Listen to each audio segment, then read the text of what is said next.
araw buddies, this is Chris Sniper. Patuloy tayo ngayon sa ating mga exploration.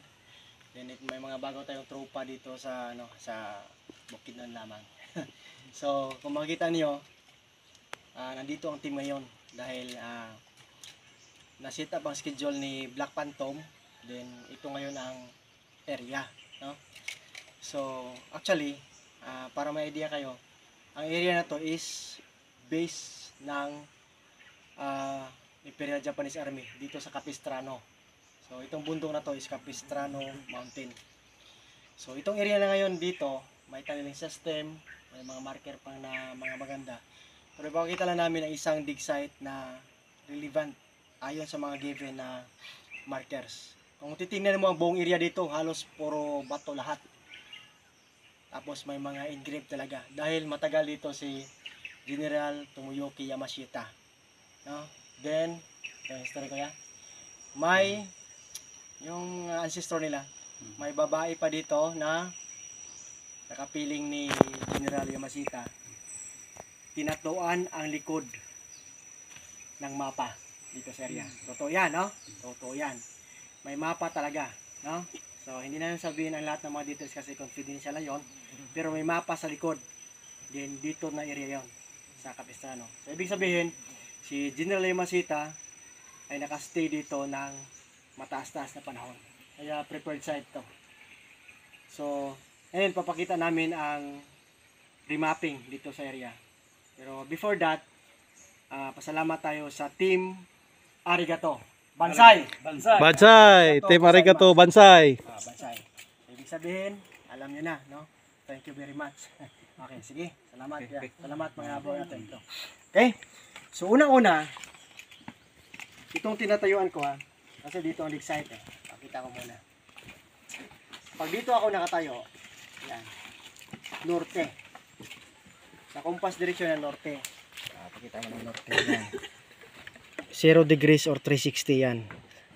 Diretsuhin mo yan dyan, sapa yan dyan. Yan. Dyan sapa, no? Yan. Tubig yan dyan, norte. Okay. May makikita tayong fire element. Yan. Closer muna.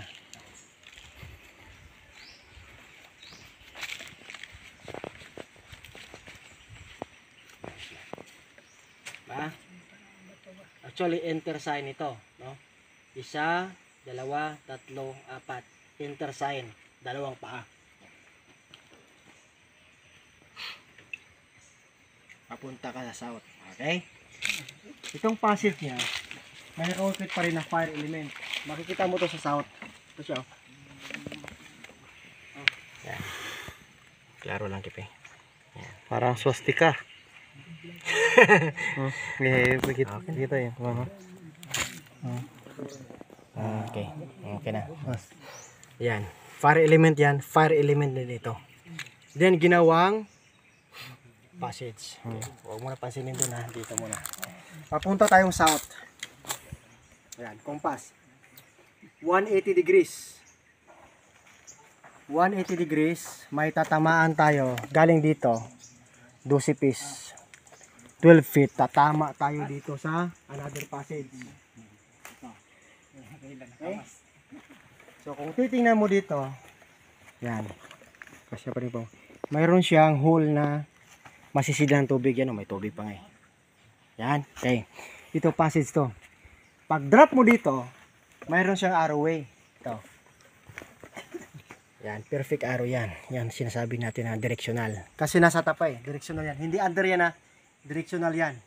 Then sasamahan mo ng compass yan. Yan dito. Kipi. 180 degrees yan. Yan. 180 degrees. So ibig sabihin fire element to pointing to north. So susukatin natin galing dito kung anong mababangga niya. Okay. Ignition. So galing dito, straight na ito doon. Sige, diretso. Okay. Ayaw. Diretso doon sa bato. Sana 12. Sige, lock. Okay. Yan, lapatong mo sa lapag. Yan. Okay. Yan, diba? 12. Pakita yung 12 feet. Okay. So, ibig sabihin yan, 12 feet kasi norte tayo. Ang item yan, Gis. Sabi ng 5, 10, 15. Okay. 10 feet galing dyan, item. So, pagsukat, balik. Dito. Ano mga Gis? Yan ang sarado Gis yan. Diba? Gis yan. Yan ang Gis. Yan ang item. Yan. Okay. 10 feet. Galing doon sa arrow. Pero pag maglalak ka ng arrow from north to south alignment, na makikita mong passage, yan pagtatayo tayo dito, makita yung passage, hindi may fire element. Makita natin, babangga siya dito sa pader. Babangga siya. Then may passage siya dito. Okay. Okay, ito na. Naka wall type na to. Okay. From wall type, tingnan natin dyan, may hole din dyan, no? Yan. Yan ba ito na? Hindi na move yan. Malaki yan. Yan, may hole yan dyan. So, ibig sabihin ng dalawang bato, pang isometric yan. Okay, dito ako tatayo. Ito. May kahoy dyan, panlinis. Kahoy lang, kahoy. Kahoy lang.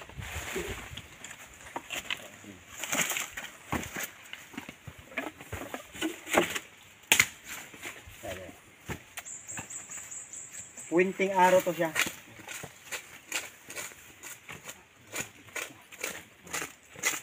Yan. Kung lalagyan mo yan dyan ng lubid yan, didiretso yan sa target. Yan. So, ibig sabihin ng bato na to is isa siyang base marker. Parang isometric. Yan. Kung titingnan mo dito, dalawang araw makita mo. Ang target natin dyan is 315. Kaya, dyan lang. Kung titingnan mo dito, ito, arrow ito siya. Then arrow din ito. Yan. Natatarget dyan. Okay? So itong passage niya, ito. Pag lalayan mo ito, drop point ito, letter C ito, portal. So sukat-sukat ka pa ng 9. Sukat ka ng 9 dyan, babangga ka rin dito sa bato. Titingnan natin yung bato na to. Kalinis to, yan o. Yan. Kalinis yan. Yan. Yan o. Pyramid type. Dyan yan. 3 feet yan, pakisukat 3 feet item. 3 feet lang. Bangga sa bato. O, saan yung 3 feet? Ito. Sa may, bilog o. Bilog o. Kasi ang, yan.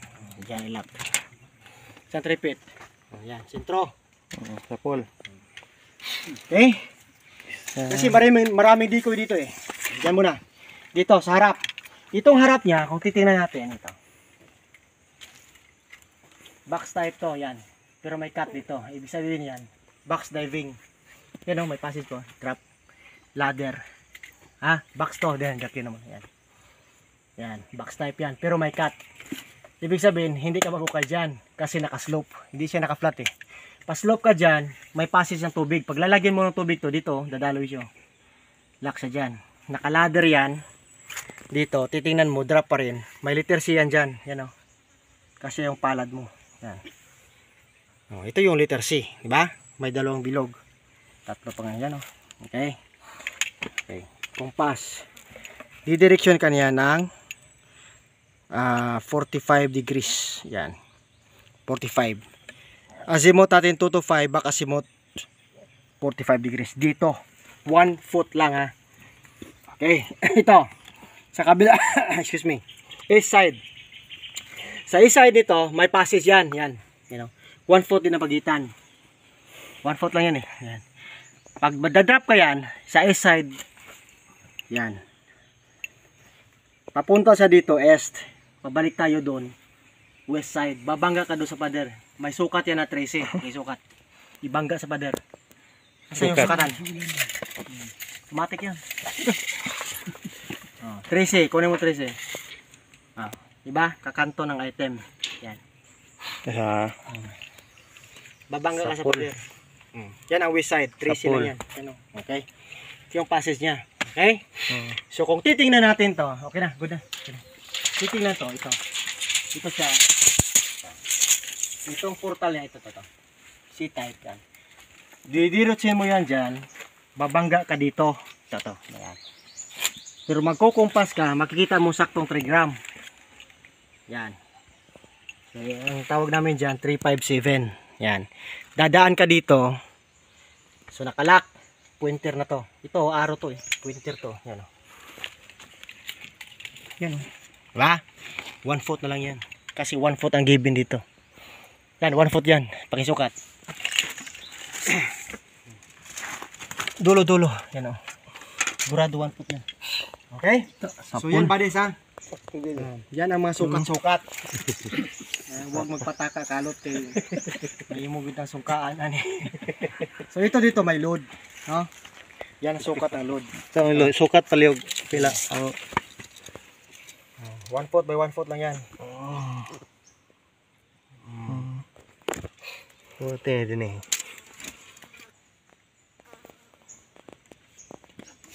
Okay, Bila. good na. 1 foot pa rin yan. Ilak mo sa gilid ano. Okay. Pag direction tayo ng ano, Sa pool. south side yan. Ito. South side yan, doon ang tunnel. Doon ang tunneling system, doon. Hindi na natin ay abutin dyan kasi ano pa yan eh, 50 to 100 meters pataas. Dito, mga 50 meters, creek na yan. Okay. Kung mapapansin nyo itong bato na to, dito muna. Ayan. Bato talaga yan, pero may ano yan, may hole. Itong bato na to, hindi nila nagalaw to. Pero tingnan natin, basag-basag siya, yan o. Ito yung wall type niya. Kung titingnan natin yan, putol yan. Babangga ka rin dyan, pader. Yan, ito, dalawa yan. So, ibig sabihin, dito ang dig site. Titingnan natin to. Ito, hindi to nagalaw eh, kasi may kahoy eh. Mayroong itchy dito, yan. Yan. Ang itchy niyan is 45 degrees. Baka simot 2 to 5. Ano, 2 to 5, baka simot 45 yan. Ito yung itchy niya. Yan. Yan. Kasi yan, dalawang daliri. Yan. Didiretsin natin yan. Pakita lang. Dito yan tatama sa item. Yeah. Yan. Ito yung item. Yan. May sukat yan na trace. May sukat, trace yan. Dito. Dulo. Dulo. Yan, kanto yan. Yan, trace.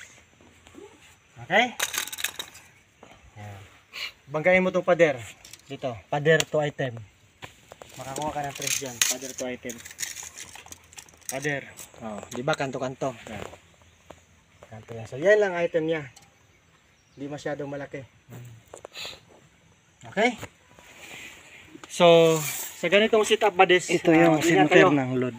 Kasi maraming decoy na marker. Isa, dua, Kailangan tatamaan talaga. Yan o. 4. Center. Sa load. Ipusa mo dito kay Pe. Yan siya. Kita nyo ito, ginawa ko yan. Winting yan, to item. Dito may hole. Pero malalim yan. No? Yan. Kung titignan yung direction niya, dalawa yan. Tatarget din sa item. May sukat lang yan na 9. Lalakad ng 12. Sige lang, wala sukatin. Okay? So yun lang buddy, sana may tutunan kayo pag ganitong setup, hindi magdikod-dikod ng dikod-dikod lang, rimap-rimap lang. Tingnan nyo ang mga permanent sign, no? Buti lang, hindi nagalaw to. Kasi pag nagalaw, wala tayong basis, makakuha pa rin natin. Pero kailangan talaga ng saktong remapping. Okay. So yan, hindi nagalaw yan. Hindi nagalaw to. No? Yung mga hole yan eh. Ito kipe. Ito ang hole na, dalawa yan. Yan. Nababangga doon sa, yon, babangga doon. Yan. Yan.